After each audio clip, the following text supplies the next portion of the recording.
c'est la première fois que je revenais de l'école avec quelque chose de positif. Tu vois, d'habitude, c'était les punitions. Oui. Là, c'était une médaille. Je sais pas, c'était une passion, c'était un quotidien, quoi. C'était un quotidien, et c'est vrai que c'était peut-être plus facile de se dire, je vais en faire un métier où on a ce besoin d'exister dans le regard des gens qui sont importants pour nous. Ils m'ont offert l'occasion de prendre ma vie en main. Et ça change tout. Et en plus, j'étais arrogant, j'étais prétentieux, j'ouvrais ma gueule. T'en avais pas et conscience. je sortais un peu des sentiers battus. J'étais un bon client, je faisais marrer les gens et tout. Voilà. Sauf que quand tu es champion olympique, tout ce que tu dis, si tu veux, ça fait valeur d'exemple. Tu ne peux plus dire les mêmes conneries. On gagne les Jeux dans son propre pays, il n'y a rien de plus beau sportivement. Donc forcément, moi, j'explose un peu à la gueule du monde. C'est une deuxième naissance, en fait. Mais bien sûr, Vincent, je te fais le clap, je te fais ce que tu veux. Aujourd'hui, dans Chablaisien le podcast, nous recevons un bosseur. Un gros bosseur, champion olympique, champion du monde, vainqueur de la Coupe du Monde. Il a sans aucun doute l'un des plus beaux palmarès du sport français. Sportif à la réputation de bon vivant, de Saint-Julien à Annecy en passant par Morzine et la Clusaz, ce Haut-Savoyard a croisé le Chablais à plusieurs reprises. Champion flamboyant, il a connu les sommets, mais aussi les tréfonds. Aujourd'hui, je reçois un classard. Et oui, Edgar, on ne dirait pas, mais nous sommes classards. Je reçois donc Edgar Gros-Piron. Bonjour Edgar. Salut Michel, bonjour à tous. Et en plus, je te reçois le jour de ton anniversaire. Et voilà, bon anniversaire. 52. En 2021. Alors que tu es plus vieux que moi. Ah bon? Bah oui, puisque... De combien de mois? De combien de jours? Moi, voilà. C'est mai. Donc, voilà. Ça va. À notre âge, à nos âges. Bon, ça fait plus une grosse différence. Et donc, non, ça fait plus une grosse différence, comme tu dis. Et donc, comme je le disais en préambule, Edgar, donc toi, tu es né à Saint-Julien en Genevois, si ma mémoire ne me joue pas de tour. Pourquoi tu pouvais pas être là, en fait. Non, je pouvais pas être là. Exact. Mais en tout cas, si mes infos sont bonnes. Parce que je suis spécialiste des infos à peu près, moi. C'est d'accord. Pour ça. Et je le disais, tu as aussi vécu quelques temps, d'après ce que je sais, à Morzine-Avoria. C'est ça, ouais. J'ai vécu à l'âge de 3 et jusqu'à l'âge de 7-8 ans à peu près. À Avoria d'abord, et puis ensuite à Morzine, parce que mes parents, pour le travail, ont franchi le lac Léman. Parce qu'en fait, mes origines sont jurassiennes. C'était jurassien, c'est ça. Mon père, l'Elex, dans le Jura, donc juste derrière Crozet, là. Et puis, pour des raisons professionnelles, des rencontres aussi. Ils ont été appelés par Jean Vuarnet pour mon père d'abord entraîner le club des sports de Morzine et puis tenir son magasin de sport avec ma mère à Avoria. Et donc voilà pourquoi je me suis retrouvé là-bas. Et donc toi tu as commencé évidemment le ski très très tôt. En fait, mes parents, au tout début, quand j'avais 18 mois, tenaient un hôtel dans l'hôtel familial à l'Elex, dans le Jura, et me collaient tout l'hiver dans le tennis, parce qu'il y avait les grillages. Et donc, et c'était une époque où il y avait tout l'hiver 1 mètre, 2 mètres de neige. Même dans le Jura. Et ils me collaient ski au pied dans le tennis. Et puis voilà. J'ai eu... ce qui est marrant, c'est que je suis un autodidacte en fait du ski, parce que j'ai eu très, très vite, quasiment avant de savoir marcher, des skis au pied, et j'ai pris ma première leçon de ski à l'âge de 11 ans, un truc comme ça, à la Clusaz, au club des sports. C'est là que pour la première fois j'ai eu un entraîneur qui était moniteur de ski. Avant ça, jamais. Oui, donc tu avais instinctivement trouvé tes marques, quoi. Mais disons pas de technique, finalement. Disons que mon père, qui était entraîneur, qui a un diplôme d'entraîneur et moniteur de ski, qui était champion de France des moniteurs, ne m'a absolument jamais donné un conseil ni un truc. Quand il daignait m'emmener skier avec lui, il fallait que je le suive, parce que si je me pète la gueule, quand je me pétais la gueule, lui il continuait. Donc je dis toujours, il m'a pas appris à skier, mais il m'a appris à me relever très vite. Et c'est déjà pas mal. Ouais, c'est peut-être aussi le rôle d'un papa, mais bon, en tout cas, il t'a à la dure, quoi. Ouais, à la dure, disons que non, mais à la jurassienne. Ouais, C'est un pléonasme, non? C'est un pléonasme. Ouais. Et donc, du coup, toi, au niveau du ski, tu dis, tu commences à prendre la technique et un entraîneur autour de 10-11 ans. À ce moment-là, déjà, tu sais que tu veux devenir champion, tu sais que tu veux devenir quelqu'un, ou le ski, c'est juste un passe-temps? Alors, non, je le savais depuis beaucoup plus longtemps parce que quand on est arrivé à Avoria et que j'ai été inscrit dans la catégorie biberon à la course des parents d'élèves. C'était donc j'avais 3 ans On et a quelques. 3 ans là, ouais, Ouais, biberon, j'avais c'est ça. 3 ans, Ouais. exactement. Et j'étais inscrit à la course des parents d'élèves et je l'ai gagné. Et, et c'est la première fois que je revenais de l'école avec Quelque quelque chose. chose de positif. Tu vois, d'habitude, c'était les Ah oui, punitions. oui, oui. Là, c'était une médaille. Et, j'ai vu la fierté dans le regard de mes parents. Cette fierté-là que j'avais jamais vue quand j'entrais de l'école habituellement, quoi.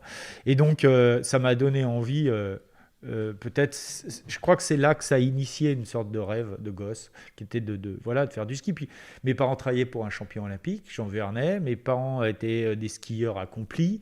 J'étais baigné dans cet environnement-là. J'avais des skis aux pieds depuis tout gamin. Et quelque part, je n'ai fait qu'exploiter l'environnement. Et puis ça a les choses. activé chez toi le système de récompense, quoi. Exactement, et c'est là que j'obtenais effectivement des retours positifs. Donc peut-être que ça a été pour moi plus naturel de me lancer dans le ski que de faire autre chose. Puis franchement, l'école ne m'intéressait pas. J'ai appris à skier, comme je dis, en autodidacte, c'est-à-dire que jusqu'à l'âge de 10-11 ans, j'ai skié avec mes copains. On avait tout le domaine des Portes du Soleil ouvert pour s'amuser. Et voilà, c'était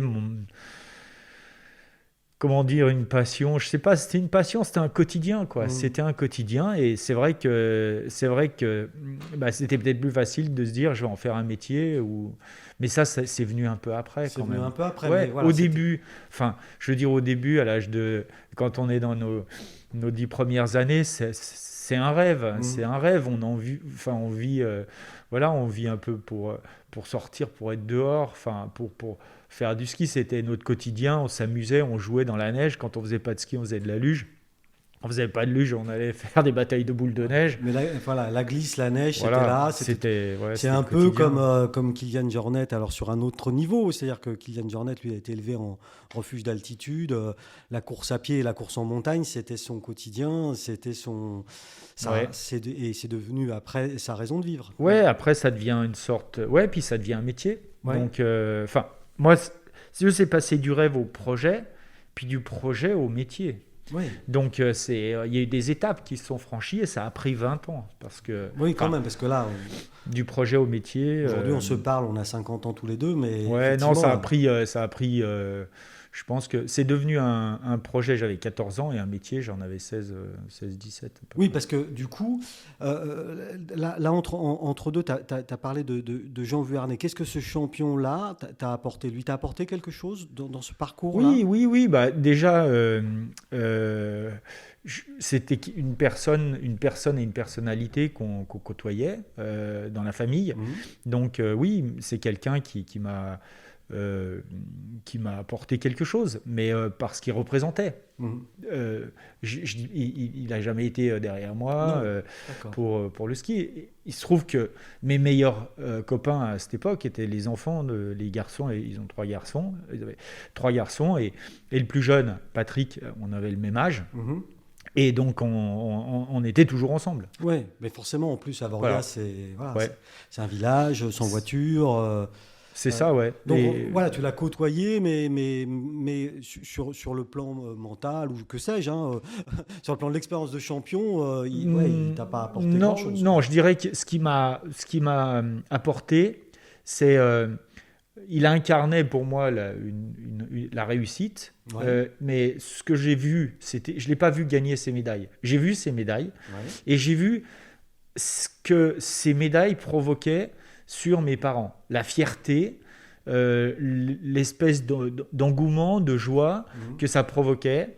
chez mes parents. Ouais. Et moi, je regardais mes parents, enfin, parce que c'est les parents, on regarde les parents quand on est gamin, comme, voilà, des gens qui ont une autorité, et cette autorité-là, elle était nourrie de cette culture, d'olympisme, de sport, de champion. Et donc, je me suis peut-être dit à un moment donné, si je veux plaire à mes parents, il faut que moi aussi, je sois un champion de ski. Il y a vraiment ça, c'est présent quand même. Hein. Ouais. C'est vraiment la reconnaissance de tes parents au départ. Elle est pour toi, elle est importante. Mais je pense qu'on est tous... l'homme est un animal en quête de reconnaissance permanente. Je veux dire, on arrive au monde, on a ce besoin d'exister dans le regard des gens qui sont importants pour nous.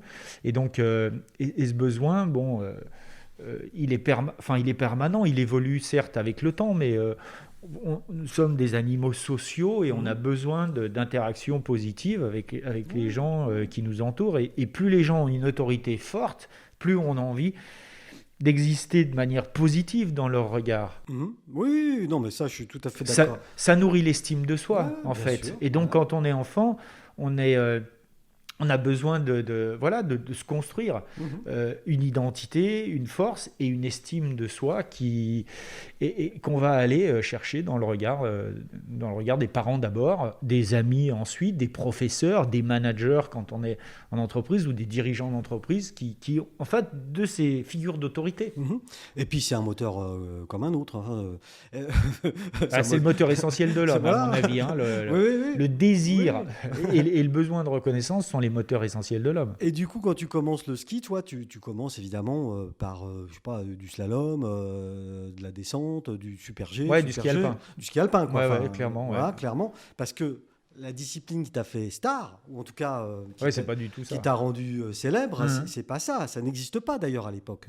À l'époque, peut-être que toi et tes copains d'Avoria, ou même d'ailleurs, vous vous amusiez à faire un peu les couillons. Mais le freestyle et le ski de boss en lui-même, puisque c'est de ça dont on parle, ça n'existait pas. À quel moment ça entre dans ton champ de vision et dans ta vie, ça? Au moment où le ski alpin, je m'aperçois que d'abord, je suis pas bon. En plus, j'aime pas courir après le centième de seconde. Troisièmement, je m'entends pas bien avec les gens qui entraînent, les entraîneurs en fait, les gens qui Parce que tu avais un caractère fort déjà, toi? Non, mais si vous voulez, quand tu as 13 ans ou 12 ans et puis que tu étais entraîné par des gens qui sont les patrons de la fabrique à champions, tu vois, et que moi j'étais plutôt dans une culture du ski plaisir, la fabrique à champions à l'âge de 12 ans, j'en ai rien à faire. Et me faire botter le cul parce que j'ai pas le pied, j'ai pas un bon appui sur mon pied extérieur et parce que j'arrive pas à accélérer dans le virage et parce qu'il faut que j'aille chercher ce centième de seconde qui me manque, etc. Moi, ça me gave. Et puis surtout, me lever le matin pour aller sur une piste où il y a des piquets, passer entre les piquets, c'est-à-dire au millimètre près à chaque fois, puis rentrer le soir et n'avoir fait qu'une piste. C'était pas du tout dans ma culture. Donc je pouvais pas bien m'entendre. Et je souffrais de ça parce que c'est difficile comment dire, le ski alpin, c'est la référence. Oui. C'est ce qu'il y a de plus beau, c'est la référence, c'est la discipline, c'est la discipline reine. Et il n'y a qu'à travers ça qu'on peut exister, qu'on peut en vivre, qu'on peut réussir quelque part. Donc, à l'époque bien sûr. À cette époque-là. À cette époque, mais encore aujourd'hui, c'est quand même, je veux dire, c'est quand même le ski alpin, qui domine et qui fait référence dans les sports d'hiver. Donc, ça se discute pas. Donc, c'était, je souffrais peut-être un peu de ça aussi. Donc voilà. Et puis, je me suis fait dégager proprement. Gentiment, proprement, au bout de 2 ans au club des sports à la Clusaz, de la section ski alpin. Et je dis proprement parce que le directeur du club des sports, que je remercie, m'a dit que je pourrais tenter ma chance dans le freestyle, dans le ski de boss. Oui, il t'a ouvert une porte. Peut-être que... Finalement, il t'a ouvert une porte. Ouais.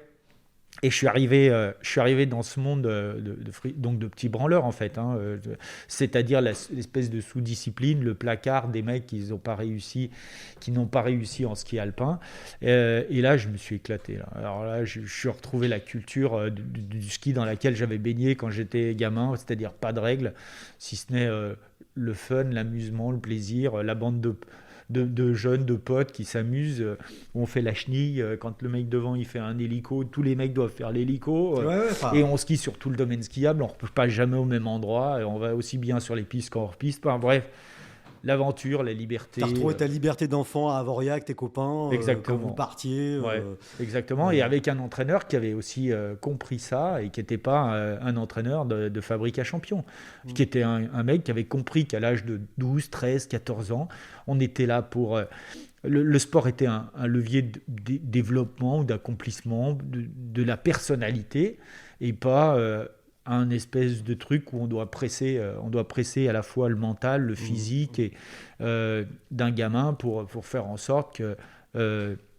il aille en équipe de France, pour faire en sorte qu'il aille sur des podiums internationaux et pour faire en sorte que l'entraîneur qui a découvert un tel ou un tel, eh ben, il puisse aller dire, regardez, moi j'ai découvert... Et que la France brille au firmament. Voilà, moi j'ai découvert un tel, et j'ai espoir d'ailleurs d'être dans son sillage et de monter aussi dans les strates hiérarchiques de l'entraîneur qui est au club, puis au comité, puis en équipe de France, et puis ci, et puis ça. Quoi. C'est un système que tu n'aimes pas. Hein. Non, c'est un système qui fonctionne comme ça et qui, à mon avis, justement parce qu'il fonctionne comme ça, explique les performances, d'ensemble, parce qu'il y a des très bonnes performances individuelles, mais il y a des performances d'ensemble qui sont pas à la hauteur. Pour moi, il y a beaucoup trop de déchets. Cette fabrique à champions, c'est aussi une fabrique à malheur, en fait, en gros, à casser aussi les individus.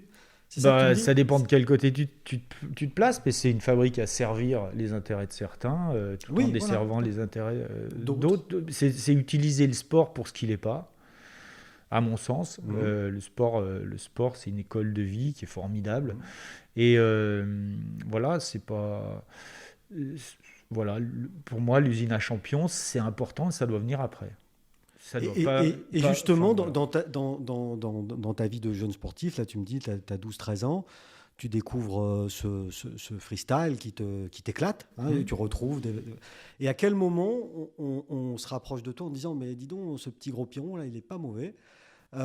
Et à quel moment on te rattrape à nouveau par la manche pour dire finalement viens dans notre école à champions. Ouais, mais c'est là que l'école à champions elle peut commencer. Voilà. C'est quand, et à quel moment ça se passe Alors ça se passe au moment où j'entre en équipe de France. J'ai 16 ans. J'entre en équipe de France et là Nano Pourtier qui est le patron de cette équipe de France, lui a l'autorité pour dire si maintenant tu veux performer au plus haut niveau, donc il faut qu'il y ait un choix personnel quand même. Il faut que les conditions soient réunies aussi pour que moi j'accepte aussi mais lui, derrière le travail. Il t'implique dans cette décision, c'est ça que tu dis. Je suis passé au club et au comité d'une culture du plaisir à l'équipe de France dans une culture de la performance. Donc j'ai basculé. Et j'ai basculé, les personnes n'étaient plus les mêmes, les coachs n'étaient plus les mêmes. Et j'ai eu un coach au club et au comité fantastique parce que lui, il était dans la culture du plaisir, le fun, on s'amuse avant tout. Et après, un Nano Pourtier qui, lui, a dit la performance par le plaisir, sans renier le côté plaisir, le jeu. D'accord ? Le jeu avant l'enjeu. Tu vois, il a été extrêmement fort, Nano Pourtier, pour dire la performance, c'est pas que de l'exigence qui doit casser, qui doit faire mal, qui doit contraindre. Oui. Non, si je veux qu'il y ait de l'exigence, en face, il faut qu'il y ait du plaisir. Et plus il y a du plaisir, plus je pourrais être exigeant.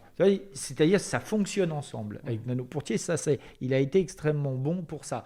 Parce que mettre des coups de pied au cul à des gamins pour les faire avancer, jusqu'à les casser, puis le jour où ils se cassent, on dit ouais, bah, de toute façon, ils n'avaient pas le potentiel, ni le talent, ni le physique, ni ci, ni ça. C'est trop facile.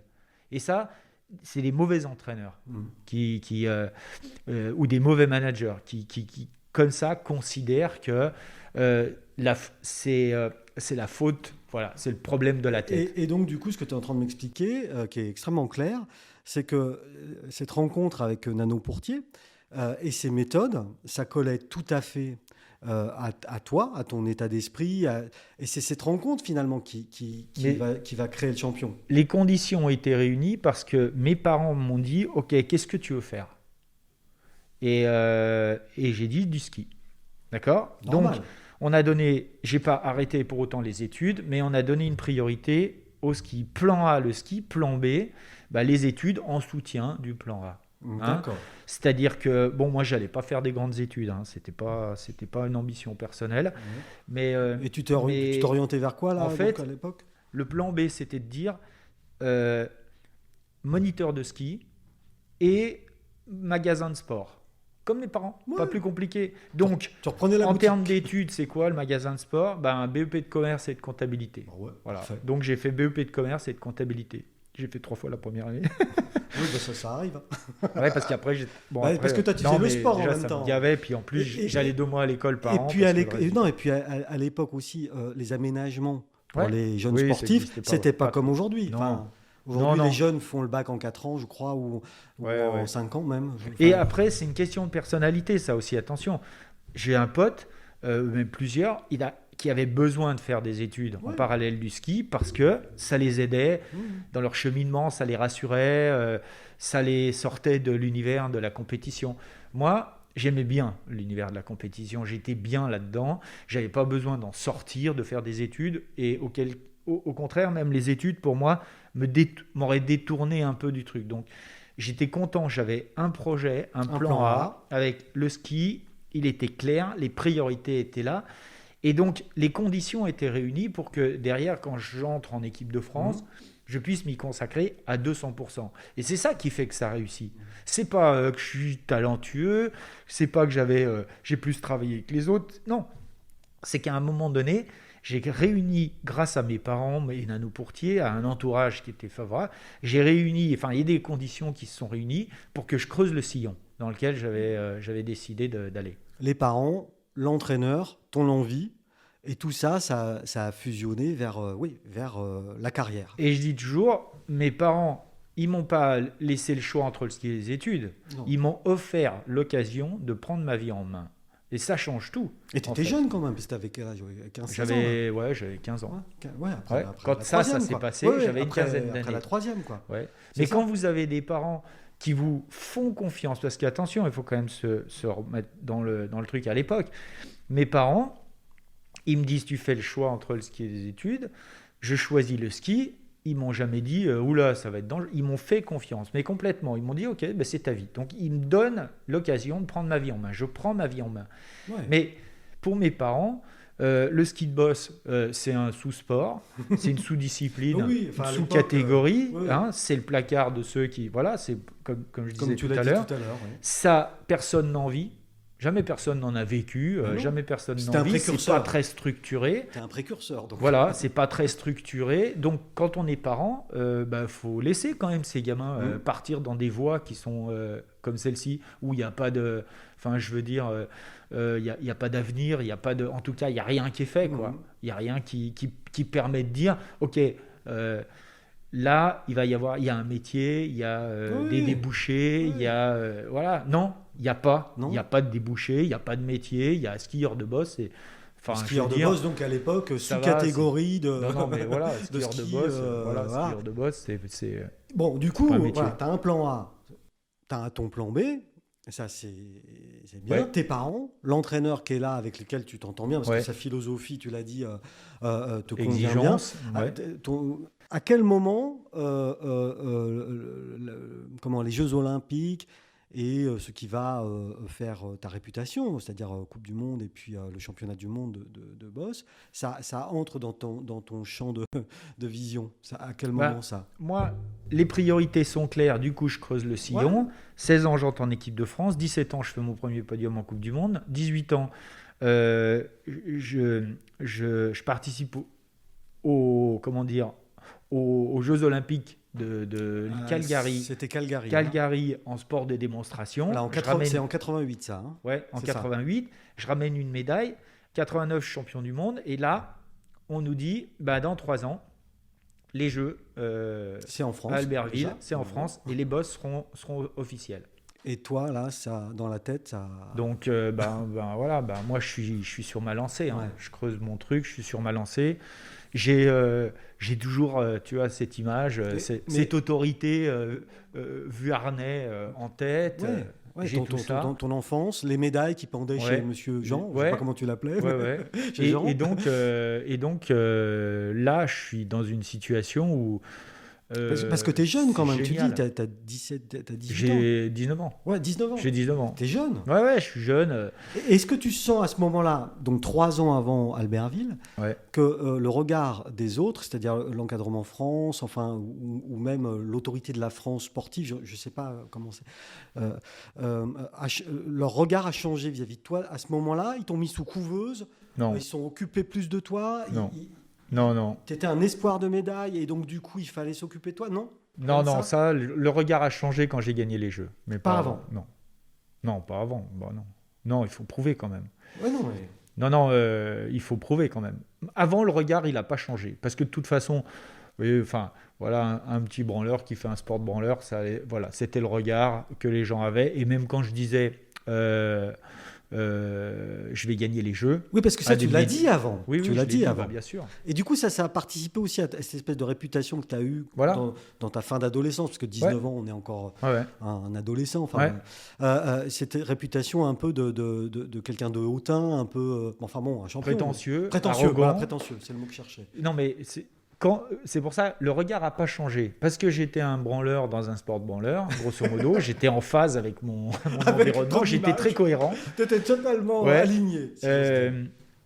J'étais, comment dire, le regard n'a pas changé. Et en plus, j'étais arrogant, j'étais prétentieux, j'ouvrais ma gueule. T'en avais pas conscience. Et je sortais un peu des sentiers battus. Parce que en France, à cette époque, encore aujourd'hui un peu, mais on n'annonçait pas. On n'annonçait pas qu'on allait gagner. On était toujours très prudent. Et donc, j'ai bousculé les codes. Et toi, tu dis, moi, je vais être champion olympique. Si tu es branleur et que tu bouscules les codes, tu es encore plus branleur. Je veux dire, tu es encore plus cohérent, encore plus fidèle à ce que tu es. Pas de problème. Par contre, quand tu gagnes, ça change tout. C'est-à-dire que tu passes du branleur au champion. Tu vois ? Et là, il y a un vrai gap. C'est là que ça bouscule. C'est là que ça bouscule parce que moi, j'y suis arrivé parce que justement, je disais des conneries, je m'amusais, je m'éclatais et tout. C'était un bon client, toi. Hein, j'étais un bon client, je faisais marrer les gens et tout. Voilà. Sauf que quand tu es champion olympique, tout ce que tu dis, si tu veux, ça fait valeur d'exemple. Tu ne peux plus dire les mêmes conneries. Sauf que moi, c'est pour ça que j'avais réussi. Mais tu étais aussi dans un sport... de branleur, tu l'as dit, mais c'est pas le mot, parce que c'est un sport qui est difficile, le ski de boss, quand même. Donc du coup, ce côté un peu prétentieux, entre guillemets, en tout cas blagueur, etc., c'est aussi... fantaisiste. Non, mais Kili disait de moi que j'étais un mec fantaisiste. Oui, Kili, il a aussi déclaré qu'il t'a aussi tiré son chapeau, Jean-Claude Kili. Non, mais en disant, ce gars-là, il arrive, il dit je vais être champion, il l'est. Non, mais bien sûr, mais Jean-Claude, quand je lui ai dit avant, je lui ai dit t'inquiète, je vais les gagner tes Jeux. Tu peux déjà inscrire mon nom sur la liste d'arrivée à la première place. Enfin, je veux dire, j'ai dit t'inquiète, tu peux déjà faire graver la médaille, tu vois. Il s'est dit, lui, il est fantaisiste. Il m'a vu... parce qu'il m'a observé, il m'a vu, et jusqu'à l'arrivée, jusqu'aux Jeux Olympiques, même le jour de la course, il avait des doutes. Il s'est dit, il n'a pas pris la mesure du truc, c'est pas sérieux. Toujours le questionnement, c'est un génie ou c'est un idiot? Oui, mais c'est une lecture. On ne sait pas, tu vois. Je vais te donner, il y a 2 lectures. Il y a la lecture que les gens ont, et puis il y a la lecture, il y a la mienne. Les gens considèrent que, on m'ont vu comme quelqu'un de prétentieux et d'arrogant. Très bien. Moi, je m'en fous. Les gens, la lecture qu'ils font, c'est leur problème, c'est pas la mienne. Moi, j'ai toujours considéré que j'étais audacieux Audacieux. et impertinent. Tu vois, c'est Ouais, ma ouais, traduction ouais. personnelle de ce que les gens pensent ou voient quand ils se disent ouais, mais non, mais Gros Piron, c'est prétentieux, arrogant. Non, moi, c'est de l'audace et de l'impertinence. Personnellement, moi, c'est ça. Pourquoi? Puis c'était culotté. Hein. Non, mais attends, de l'audace. Moi, je considère, mais c'est personnel, Ouais. je considère que quand tu fais du sport de haut niveau, si tu fais pas preuve un peu d'audace, si tu prends pas des risques, si tu casses pas un peu les codes, si tu sors pas un peu des sentiers battus, t'es mort. Tu peux pas te distinguer, tu vois. Donc si t'as pas non plus cette impertinence, en plus de l'assumer, t'es foutu. Tu vois, parce que moi je fais pas un sport où je vais chercher le centième de seconde. Moi je fais un sport d'influence. J'ai des juges en bas de la cour, j'ai des clients. Les juges, c'est des clients que je dois convaincre. Donc il faut de l'impertinence pour que je me distingue de mes adversaires. Il faut que les mecs se disent, putain, Gros Piron, non seulement il skie bien, mais en plus il fait parler du sport, il fait exister le sport. Grâce à lui, il emmène le sport à un niveau que personne d'autre peut emmener. Parce qu'il sait communiquer, parce qu'il sait. Et donc, il a une cette image, impertinence, parce que c'est un bon client, parce que si, parce que ça. Cette impertinence, donc, c'est de l'influence, quoi. Disons que moi, je sais que je dois aller chercher ces centièmes de seconde de points, ces centièmes de points auprès des juges, parce que en fait, j'affirme mon leadership sur mon environnement. Et donc, à partir du moment où j'assume et j'affirme ce leadership sur mon environnement, j'ai cette prime au leader. Et donc, cette prime-là, j'en ai besoin. Tu vois, c'est peut-être 2-3 dixièmes de points, d'accord, mais il me faut 1 centième pour gagner. Ouais. Donc, ces 2-3 dixièmes, je les veux parce que je ne veux pas qu'ils aillent chez un autre. Oui. Donc, c'est un sport à jugement. Il faut tenir compte de ça. Moi, je n'aime pas, comme je le disais tout à l'heure, aller chercher le centième de seconde, ça me fait chier. Par contre, le centième de faire point, le spectacle, aller chercher le centième de point, d'influence, etc. Et il faut jouer sur tous les tableaux dans des sports à jugement. C'est pas juste un chrono, c'est pas froid. Il y a beaucoup de relations, d'influence, relations humaines. Et ben ça m'intéresse. J'aime ça. Ça, par contre, ça me parle.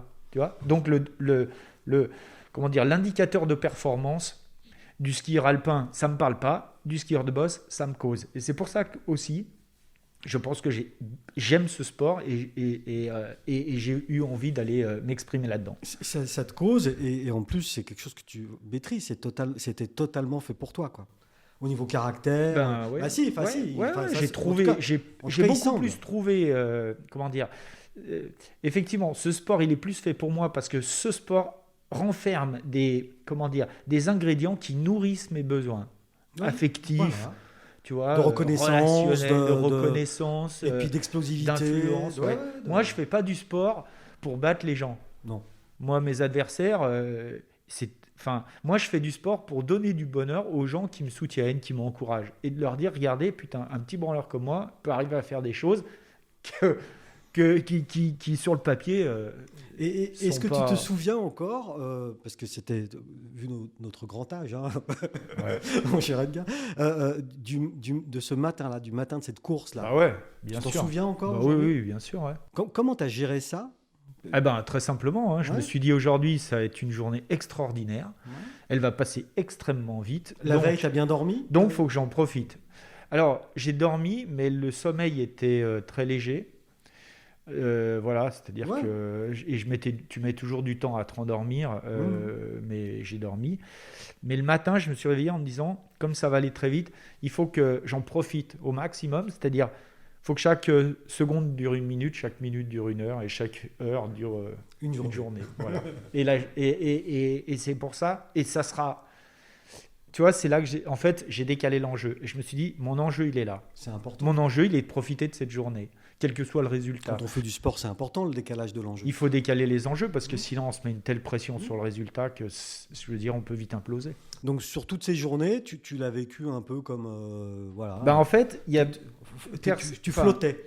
Même dans mon entourage proche, nanoportier, ils n'ont pas compris une chose.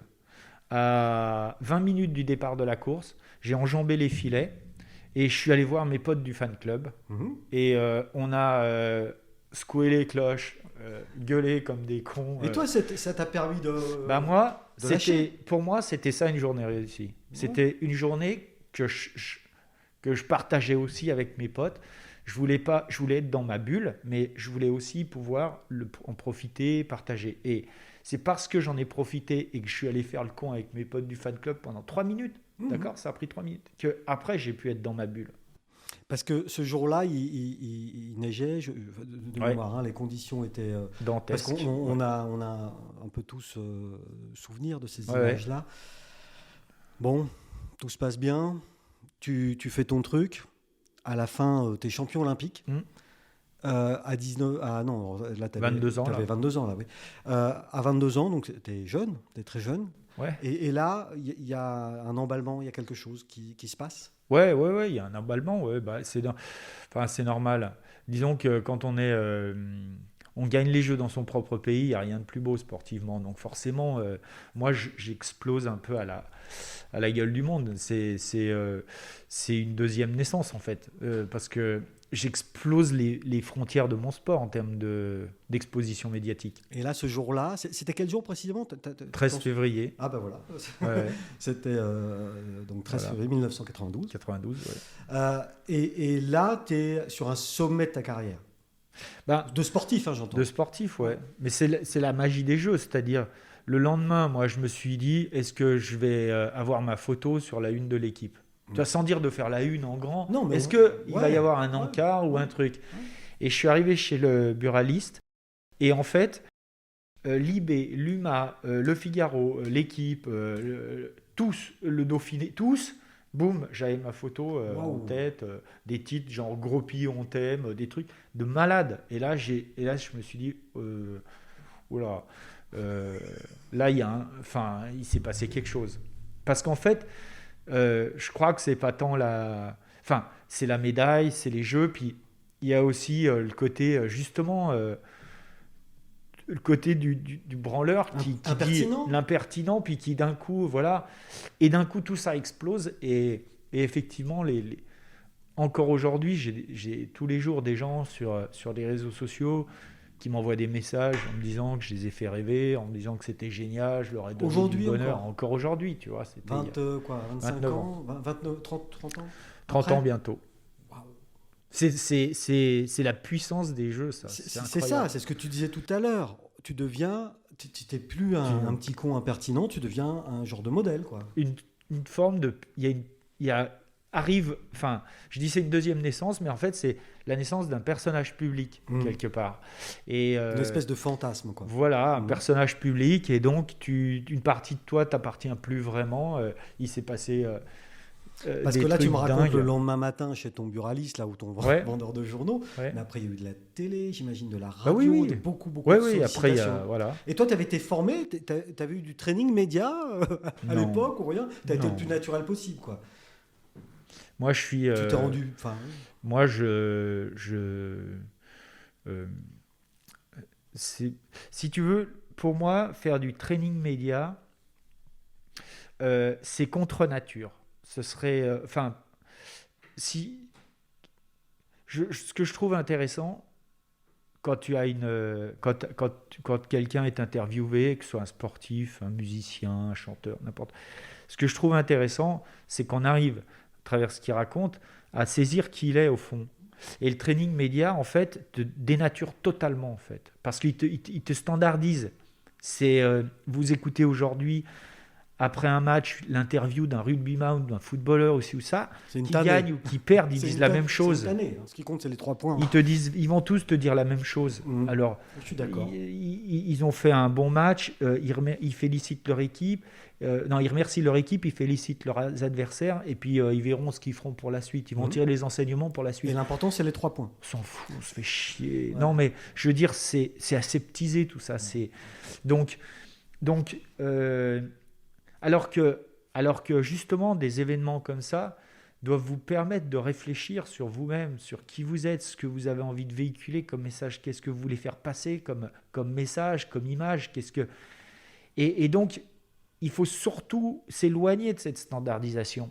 Il faut aller vers l'authenticité, vers ce que vous êtes, et l'exprimer à votre façon. C'est pour ça que, pour moi, trouver sa voix intérieure et être capable de la retranscrire, voilà, ça devient un exercice clé, un exercice important et qui va faire que les gens, ils vont enfin écouter quelqu'un qui a quelque chose à dire. Puis qui casse les codes comme à nouveau, quoi. Si le code, Ouais. c'est le média trainer, Ouais. tu vois, c'est le média Là, training, voilà. eh bien, effectivement, ça, c'est un code qu'il faut Mais casser. ça, tu l'avais pas intellectualisé à l'époque. Non, Non. non. Mais de toute façon, Mais moi, à mais l'époque, l'as j'avais fait- intellectualisé un truc. Ouais. J'avais dit, si l'émission, j'ai envie de la regarder, j'y vais. Si j'ai pas envie, j'y vais pas. Ouais, c'est déjà une D'accord. porte Si d'entrée. si le magazine, je le lis, j'y vais. Si je le lis pas, si ça me gave, voilà. Et je me suis brouillé.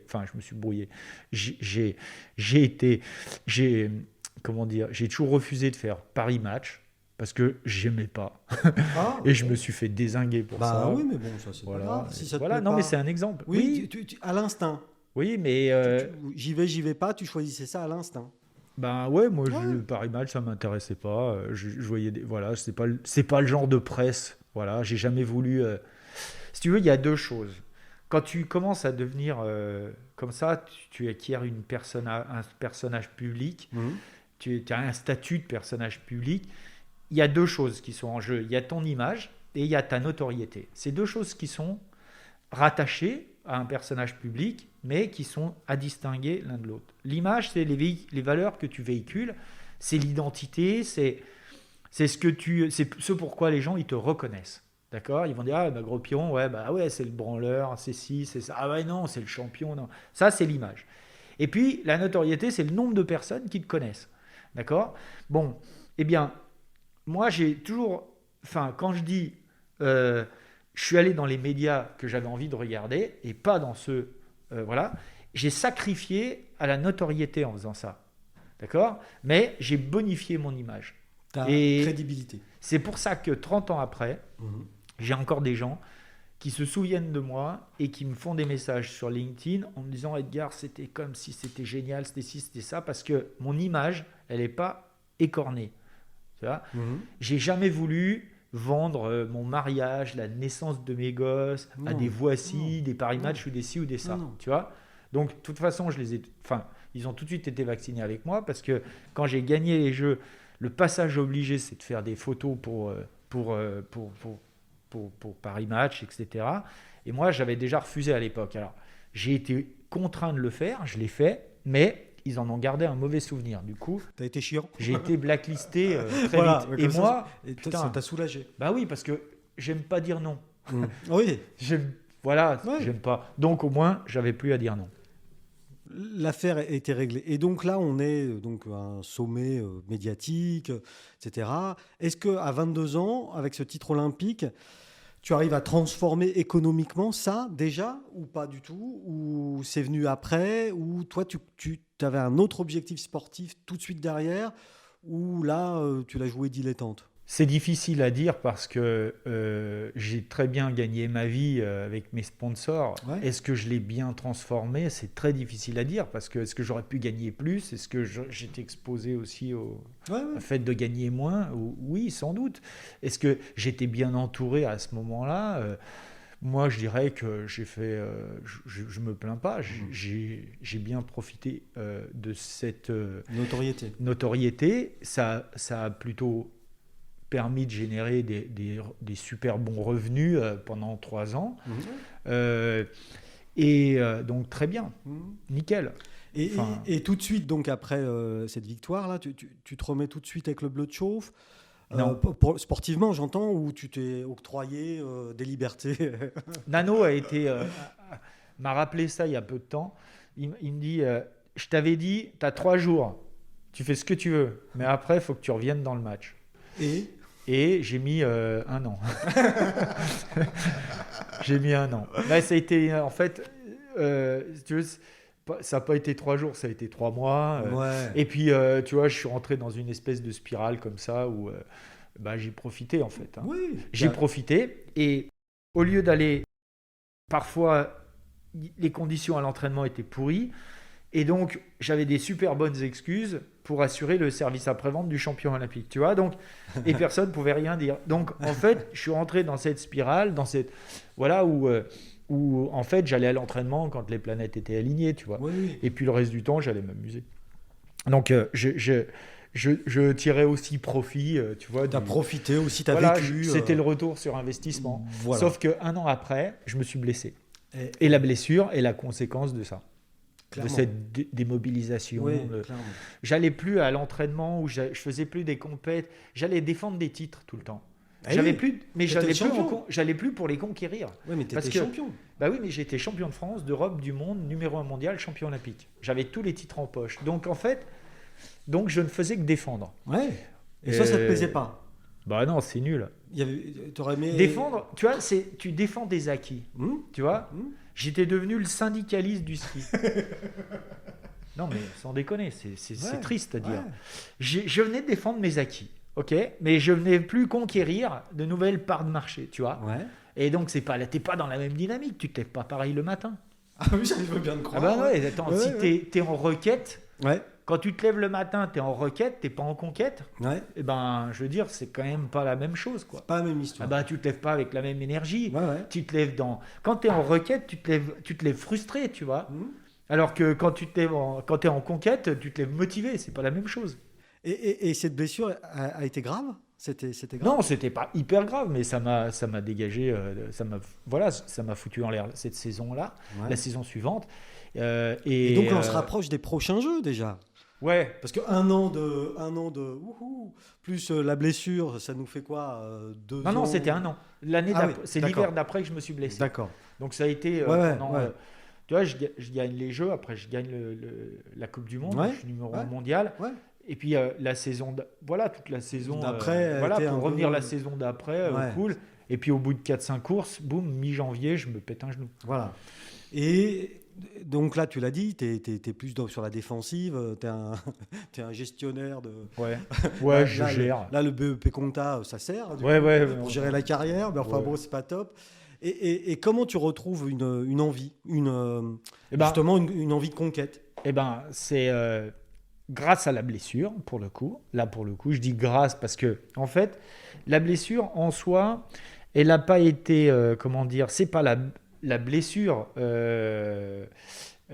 qui m'a redonné envie de conquérir. C'est grâce à la blessure, j'ai pris conscience.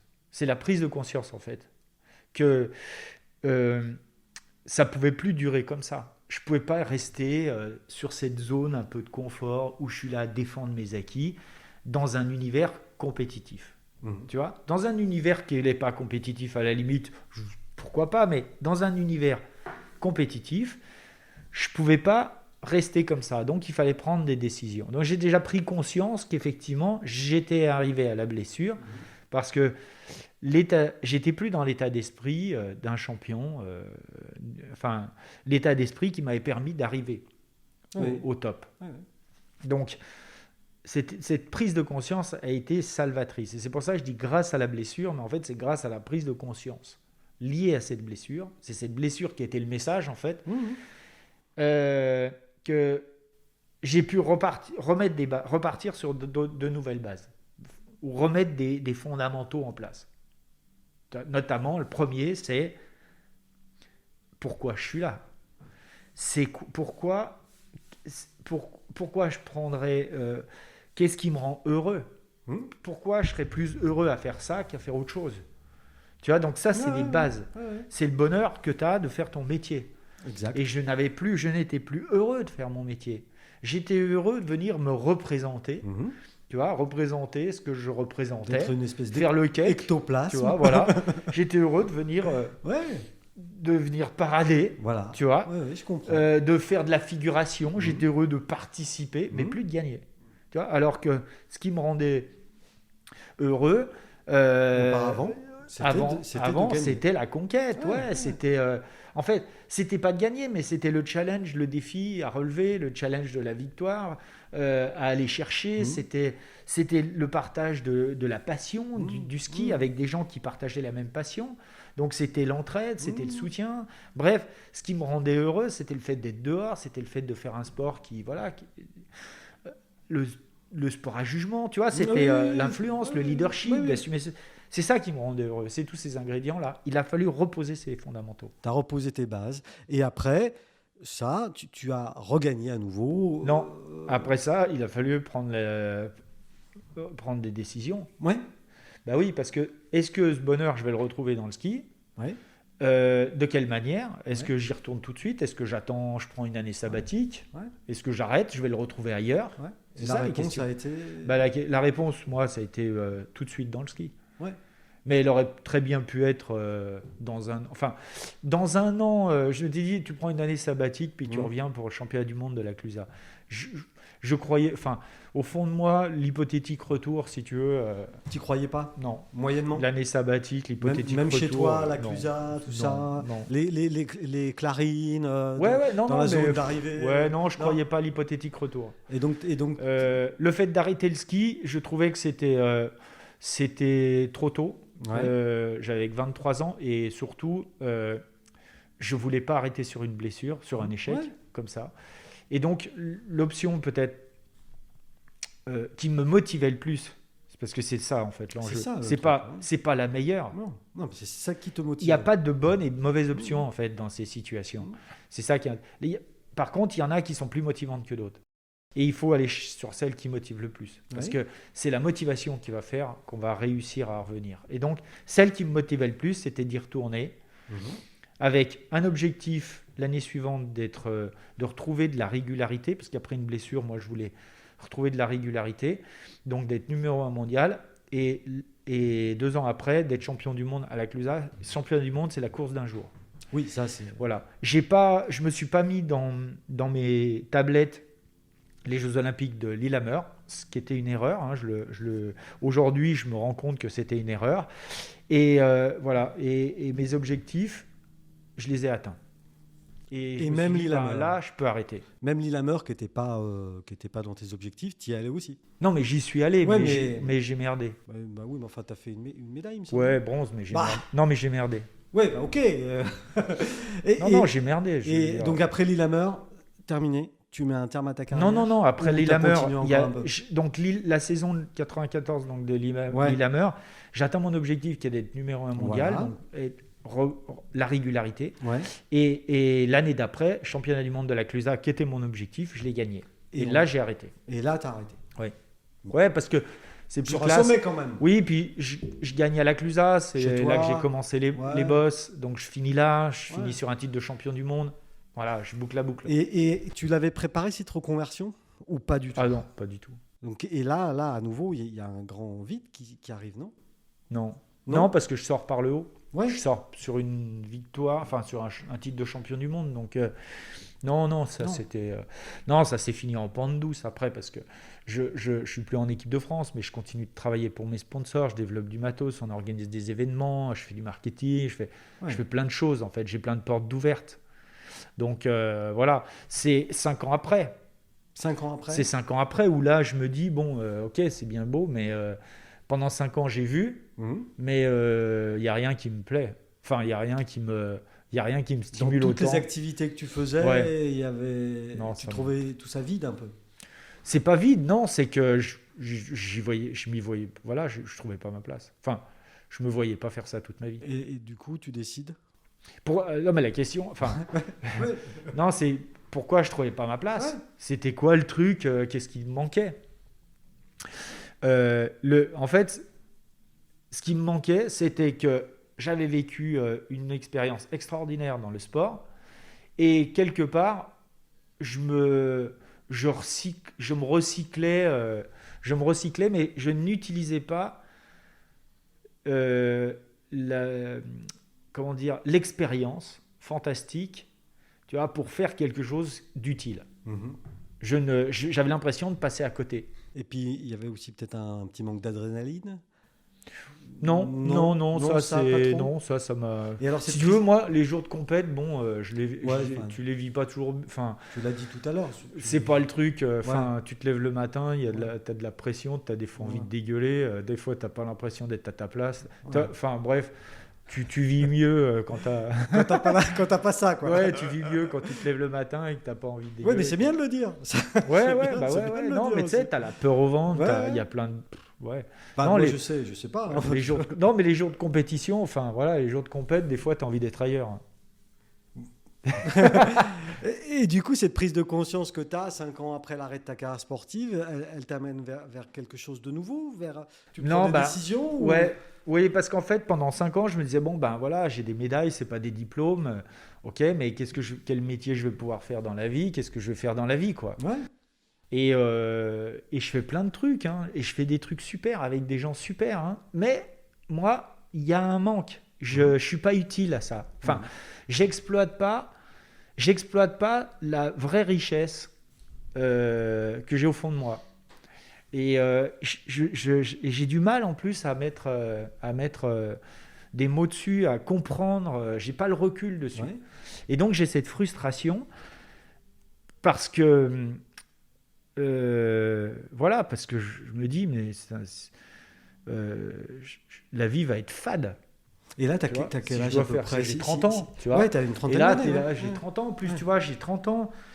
Les mecs, si tu veux, les mecs avec qui je travaille ont des diplômes, ont 5 ans d'expérience. Moi, j'ai pas de diplôme, j'ai pas vraiment d'expérience, tu vois. Donc, il y a un décalage qui se creuse et qui est de plus en plus important. Et je me dis, il y a un moment où...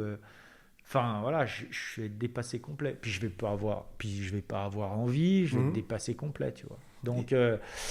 Donc, c'est là que je me suis posé concrètement et je me suis dit, là, il faut réfléchir autrement. Tu vois, il y a un moment donné, il faut basculer le cadre et il faut trouver comment dire, la question que tu te poses.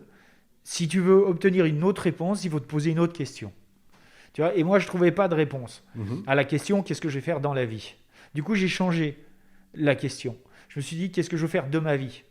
Tu vois, et j'ai changé un mot dans la question. C'est juste un mot, mais... Ça change, mais la réponse, elle est différente. Ouais. Puisque la réponse, c'était plus... dans la vie, ça veut dire un métier. De ma vie, ça veut dire une expérience. C'est quelque chose de global. C'est plus global. Qu'est-ce que je veux faire de ma vie? C'est quoi l'expérience? Qu'est-ce que j'ai envie de vivre? Est-ce que j'ai envie de transmettre? Qu'est-ce que j'ai envie de transmettre? Qu'est-ce que j'ai à transmettre? Comment je vais le vivre? C'est ça, comment. Et donc, quand tu changes de perspective, quand tu changes la question, du coup, derrière, ça ouvre d'autres possibilités. Et c'est ça qui a été génial, c'est que il y a des gens qui sont passés dans ma vie. Si j'étais resté sur la même question, ces gens seraient passés de la même manière, mais je n'aurais pas vu ce que ces gens auraient pu m'amener. Mais parce que j'ai changé la question, eh bien, j'ai vu ces gens comme étant des opportunités qui allaient me permettre de faire des choses, ce que je fais aujourd'hui, notamment. Voilà. C'est-à-dire, aujourd'hui, je donne des conférences pour des entreprises qui sont dans un univers compétitif et qui ont besoin de se distinguer de la concurrence avec des équipes qui doivent être motivées, bien managées, bien entourées, bien encadrées, solidement soudées et capables de donner le meilleur d'elles-mêmes en toutes circonstances. Tu vois, c'est ça le truc. Et donc, exactement ce qu'on doit faire dans le sport pour réussir au plus haut niveau. Donc le parallèle, il est totalement évident. Calcable. C'est totalement applicable d'un univers à un autre. Sauf que, et c'est pour ça que c'était important de changer la question, sauf que c'était pas un métier. Dans les années 2000, conférencier, c'était pas un métier. Non. Il y avait quelques speakers américains qui étaient très connus et qui avaient réussi là-dedans aux États-Unis, mais en France, non. Personne n'en avait fait un métier et ne vivait de ça. Il y avait 2 ou 3 mecs, Daniel Herrero, entraîneur de rugby, Michel Hidalgo, entraîneur de foot, qui venaient raconter les expériences d'entraîneurs qu'ils avaient auprès de public, d'auditoires, d'entreprises, mais personne. Et puis il y avait des philosophes, et puis il y avait quelques mecs qui faisaient ça, en plus des cours qu'ils donnaient à la fac, etc. Personne n'en avait fait un métier, tu vois. Et donc, moi, comprenant petit à petit que ça pouvait être un métier, je l'ai structuré comme un métier. C'est-à-dire j'ai déterminé une façon de concevoir, de vendre et de produire des conférences pour des auditoires d'entreprise. Et comment je m'adresse au plus grand nombre et comment je calque mon expérience. Comment je fais rentrer, comment je trouve des clients, Ah oui. Quelle est mon offre, Oui. quelle est ma proposition de valeur, en quoi ça me distingue, tu vois, du marché, et puis quels sont les bénéfices pour le client, et puis ensuite quel est le processus pour arriver au bout, et en faire une activité qui soit lucrative, parce qu'il faut en vivre. Et du coup, dans les années 2000, tu te lances là-dedans. Ouais, c'est ça. Et ça fonctionne. Et bah ouais, mais ça s'amorce. Ouais, Tu vois, au ouais. début, je sais pas, moi, la première année, je vais donner 15 conférences, Ouais, c'est quand même puis pas mal. 20, puis 30, Ouais. puis 50, puis... Et puis voilà, puis là, je suis sur un rythme de 80 à peu près, Ouais. chaque année. Je veux pas en faire plus. Non, parce qu'après. Non, mais ça me va bien. Ouais, ouais. Et arrive mars 2020. Ouais, la pandémie, Et là, pour le coup, tout s'écroule. pour faire des, pour faire des conférences, Bah, tout s'écroule. tout s'écroule. Tout s'écroule, donc c'est au début, moi pendant un mois j'ai dit ah putain, si on m'avait offert un mois de vacances sans rien, tu vois, voilà, pas de Là, tu téléphone, remerciais la j'aurais terre pris entière. 2 ou 2 mois, tu te donnes. Ouais, Si on m'avait dit Edgar, t'arrêtes tout pendant, j'aurais dit ah ouais, ok, ouais, bah je prends. ouais. Donc on nous a offert ça. Donc moi je l'ai pris comme ça, hein. Après Mhm. c'est une façon de prendre Ouais. les choses, hein. Moi je l'ai pris comme ça, j'ai dit ah bah je prends, ok, j'achète, je débranche le téléphone, je fais plus rien, je reste chez moi tranquille, j'ai plus à voyager à droite, à gauche, j'ai pas d'obligation, je reste chez moi. Avec Si on les m'avait- enfants. Ah ça, ouais, si on m'avait... Super. Alors là, je me suis dit quelle aubaine Mhm. pendant un mois. Puis au bout d'un mois, je me suis dit ça y est, la poussière est retombée, ok, c'est cool. Non mais je vois plus clair. Qu'est-ce que j'aime faire dans ce que je fais? Est-ce que je pourrais pas trouver autre chose? Est-ce que le monde est en train de nous montrer que voilà, il va falloir peut-être se réinventer? Qu'est-ce que je peux faire d'autre, etc. Quelles sont les idées que j'ai dans les placards que j'ai jamais réussi à mettre en œuvre parce que j'ai toujours dit que j'avais pas le temps, j'avais des bonnes excuses pour pas trouver le temps, etc. Et c'est là que il y a eu 2 choses. La première, c'est de me dire il faut que j'ai une offre pour mes conférences. Il faut que je trouve une offre, tu vois, qui me permette de continuer à faire ce job. Ouais. Donc j'adapte mon offre de conférencier au nouveau monde. Et puis, il faut que je me diversifie, que j'aille dans autre chose. Et j'avais une idée un peu dans les placards, qui était de faire des masterclass. C'est-à-dire, non plus de m'adresser aux entreprises, mais de m'adresser au grand public. Parce que, bon, faut pas non plus... quand je parle à un auditoire d'entreprise, c'est des gens. Oui. Les gens viennent me voir. Oui, oui. Et moi, je reste toujours disponible après pour discuter avec les gens. Et donc, disponible toujours. et donc, les gens viennent me voir et les gens me disent ah, c'était super ce que tu nous racontes, c'est génial, ça résonne avec ce qu'on vit, mais si mon enfant, si mon garçon, si mon fils, si ma femme, si mon pote, si machin avait entendu ça, mais ce serait génial. Donc, moi, j'avais perçu, je sais qu'il y a un besoin de particulier d'entendre ce que j'ai à dire sur ce qui nous motive. Je sais qu'il y a un besoin. Et du coup, la masterclass, dans le monde d'aujourd'hui, c'est quelque part le vecteur ou le levier idéal pour apporter ou mettre à disposition mon contenu avec mon contenu, alors, c'est-à-dire ce que je peux raconter du monde du sport. Ouais. Mais quand je me suis mis, il y a 20 ans, aux conférences, je ne me suis pas dit je m'improvise conférencier, attention. Non. Je me suis formé, je connais bien le monde de l'entreprise, je me suis formé donc au management, je connais bien le monde de l'entreprise, j'investis dans des boîtes, donc je sais ce que c'est que diriger, aussi. etc.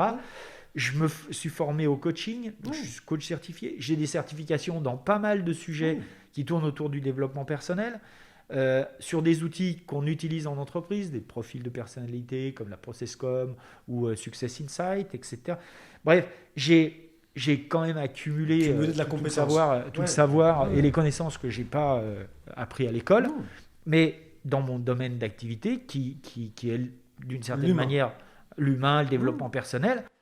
Et la masterclass, c'est l'outil fantastique qui me permet à la fois de réunir mon expérience, mais aussi mon expertise, tout au même endroit, à un prix qui est accessible à des particuliers, parce qu'il faut, une conférence, un particulier ne peut pas s'acheter ou va pas s'acheter une conférence, ça n'a pas de sens. Par contre, il peut s'acheter une masterclass. Et donc à un prix qui est accessible, donc il y a une offre grand public, particulier, pour le particulier, qui est, maintenant accessible. Et où est-ce qu'on peut avoir, si on est intéressé, parce qu'il y a des gens qui nous écoutent et qui pourraient être intéressés par ce que tu dis, où est-ce qu'on peut trouver toutes les informations sur... Alors sur mon site internet, parce qu'aujourd'hui, c'est www.grospiron.net. Grospiron, c'est Grospiron.net. Voilà, .net. Et donc là, vous verrez... toutes les offres de conférences, de masterclass, de webinaires aussi, parce que je fais des webinaires. Parce que c'est ça, ce qui a amené mars 2020 et le confinement, c'est aussi cette idée d'aller vers le digital. C'est ça, c'est d'aller vers le digital parce que finalement, c'était le seul canal exploitable. Moi, j'ai assisté à quelque chose que tu as animé en digital, et effectivement, c'est bluffant. En termes alors, c'était dans le monde de l'entreprise, etc. Mais le message passe, la ferveur, le discours passe aussi. Oui, ça passe. Mais ça se travaille. C'est pas comme en présentiel. Il y a des codes présentiels, il y a d'autres codes en distanciel. Et ça se travaille. Donc, moi, j'ai travaillé dessus pour effectivement essayer d'avoir... Mon enjeu, c'est d'avoir de l'impact. C'est d'inspirer les gens. C'est mon métier. C'est quelque part d'arriver à inspirer des gens à travers des clés de performance ou de réussite que j'ai tirées de mon expérience sportive. Tu vois, et d'arriver à inspirer les gens pour que les gens, si tu veux, se disent, ces idées agissent comme des graines qui, au fur et à mesure qu'ils les arrosent, vont devenir des actions, puis des résultats. Donc c'est ça l'enjeu. Du coup, que je le fasse à travers une conférence en présentiel, une masterclass, donc ou un webinaire en digital, en live ou en replay, le webinaire, ou autre chose. Eh bien, c'est quelque part, ça reste. L'essentiel, c'est que tu arrives à planter ces objectifs. Ouais. Tu fais de l'inception, en fait. ouais. Eh ben, Edgar, merci beaucoup en tout cas pour toutes ces informations, pour ton parcours. Je te félicite encore pour tes médailles. Merci. Même si c'était il y a longtemps. En tout cas, on a tous des souvenirs. Merci d'être venu et sans doute à très bientôt. Mais merci à toi. Merci beaucoup.